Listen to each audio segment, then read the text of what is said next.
Garry's Mod was created by a video game programmer called Garry Newman, who started developing under Facepunch Studios after dropping out of college. The first version of Gmod, known as, well, you guessed it, version 1, was a mod to Half-Life 2's source engine and was released on the 24th of December 2004. With the overall positive response from the gaming community as well as the modding one, Newman would continue to work until the final version of the free mod that was released on the 27th of November 2005. Eventually, the solo project grew into a team effort, and Facepunch Studios managed to strike a deal with Valve in order to create a standalone version of Garry's Mod. This is the version that I'll be exploring today, and the original Source Engine mod still remains free to download, yes, even in 2020. The standalone version of Garry's Mod was released in November 2006, and because it still required a source-based engine game in order to function correctly, a bundle was created with Counter-Strike Source. From then to now, Facepunch Studios have continued supporting it. This is evident from the support given to macOS in 2010,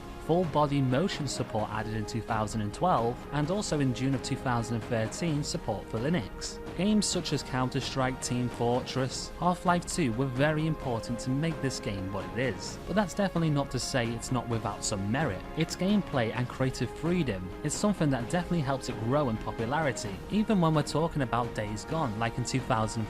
GameSpy awarded it PC Mod of the Year, to even now it's still getting mentions as being one of the best sandbox games on PC. But what about Gmod's gameplay makes it so good? And adding to that fact, is it any good in 2020? Hopefully this video is going to answer those questions today in Gmod in 2020. Finally. Sorry about that.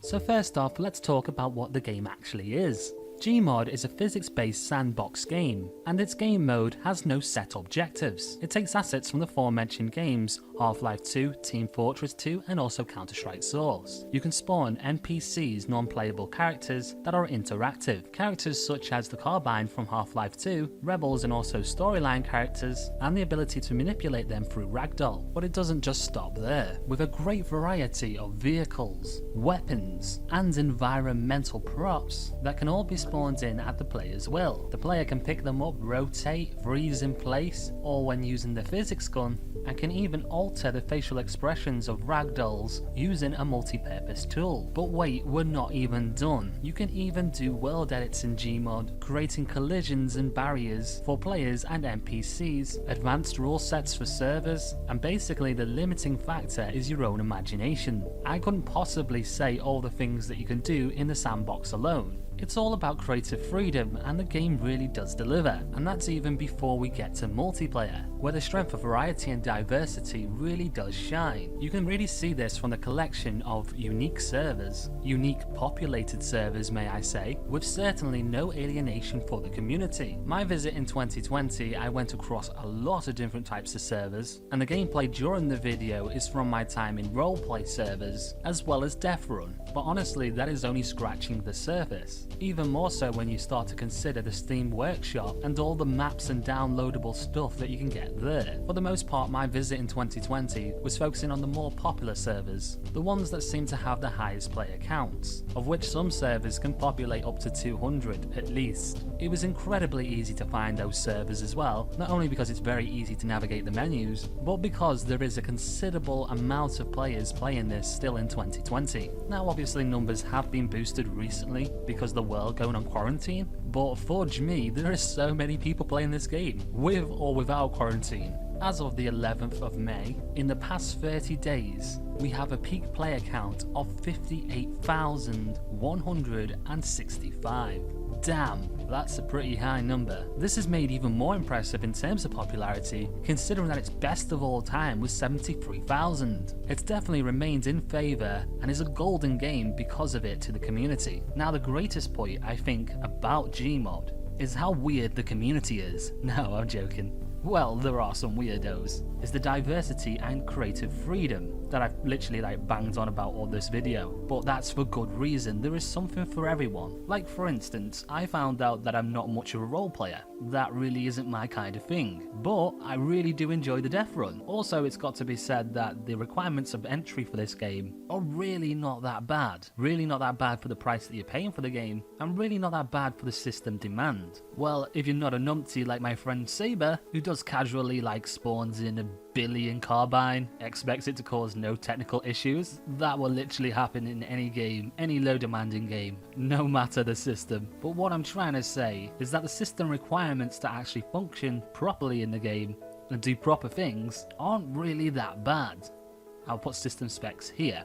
It can be ran on a lower end system. You don't need a beefy system whatsoever to run it, again, if you don't try and break the game. It's always fun to get some custom maps as well. Like I said, the Steam Workshop community, play some horror games, play and see what the community has created. It's brilliant if you can bring friends with you. Man, you will have a blast. If you've got no friends to bring, well, the community is pretty decent here. You will be able to actually make friends in the roleplay servers, especially if you are passionate about Gmod, which honestly isn't that hard to be because man, this game is a classic. I don't know why it took me so long to actually explore Gmod. Maybe I've just been an FPSer too long. Now, we pretty much know the answer already, but it all comes down to, is it still good? Is it still good in 2020? And of course, the answer is yes. It's amazing to see Facepunch Studios still putting work, still putting patches in, the community still be loving this game. The diversity of servers, the creative freedom. This is honestly a game that I have no trouble whatsoever recommending to people. I would urge anyone out there to go and play it, especially if they haven't played it before, because there is a lot to experience here. You most certainly get what you pay for. The value in Gmod is absolutely crazy, especially in a world full of microtransactions, it seems. An absolute classic with infinite possibilities. And I think that is my final words on Gmod in 2020. Anyway, if you did like today's video, then consider becoming a part of the Team Tech Evolve community. Come on, what's the worst that could happen? What, you find that we're all just like-minded gamers just like you? Oh, my little brain hurts now. There is just too much to talk about in Gmod. See, I'm even doing impressions now. That's when you know things have gone wrong. Anyway, like the video, comment down below why you're still playing Gmod in 2020. With that said, I've been Jaguar. Keep on laughing, keep on gaming, and I will see you in the next video.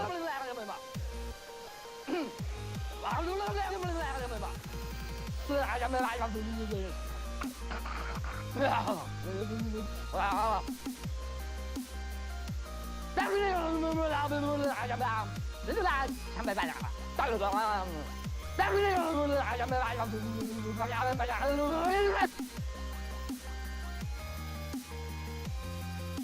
video hấp dẫn.